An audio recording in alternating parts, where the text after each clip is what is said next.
இதில் மெயினாக எல்லாரும் கேட்கக்கூடிய ஒரே கேள்வி என்னன்னு சொன்னீங்கன்னா, சாமி உங்கள்கிட்ட வந்து இந்த மாதிரி ஜாதகம் பார்க்குறதோ எங்களுடைய பிரச்சனையை சொல்கிறதுனாலையோ நீங்கள் எவ்வளோ காசு வாங்குவீங்க, உங்களுக்கு எவ்வளோ பணம் நாங்கள் தரணும், உங்களுடைய ஃபீஸ் என்ன அப்படின்னு கேட்குறீங்க. தயவு செய்து எங்களுக்கு வந்து பார்த்திங்கன்னா இறைவன் கொடுத்த நல்ல தொழில் இருக்குங்க. நாங்கள் தொழில் பண்ணிக்கிட்டு இருக்கோம்.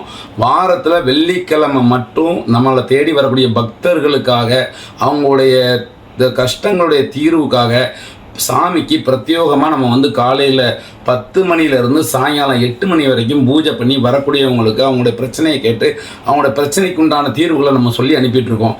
இதுக்கு எந்த விதமான எங்களுக்கு வந்து ஃபீஸு சார்ஜி எந்த விதமான காசு நம்ம என்ன பண்ணுறதில்ல, வாங்குறதில்ல.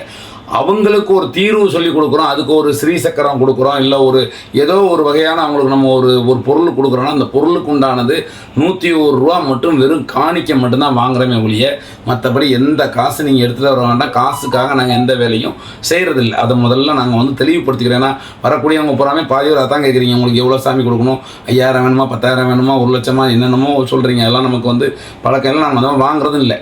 சாமிக்கு அன்னைக்கு நடக்கக்கூடிய பூஜைக்கு பூ பழம் புஷ்பம் இதெல்லாம் வந்து கொஞ்சம் செலவாகுங்க, அது நாங்களே பார்த்துக்குறோம். ஆனால் உங்களுக்கு வரக்கூடியவங்களுக்கு நாங்கள் அது தரக்கூடிய ஒரு ஸ்ரீசக்கரம், அந்த ஸ்ரீசக்கரத்துக்கு உண்டான விலை மட்டும்தான் நம்ம 101 ரூபா வாங்குறோமே ஒழிய மற்றபடி வேறு எதுவும் கிடையாது. நீங்கள் பெரும்பாலும் கமெண்ட்லேயோ இல்லைனாக்கா வந்து நீங்கள் வந்து ஃபோன்லேயோ நீங்கள் வந்து நீங்கள் ரெஸ்பான்ஸ் கொடுக்கணும்னு தயவுசெய்து சங்கடப்பட்டுக்கிறாதீங்க.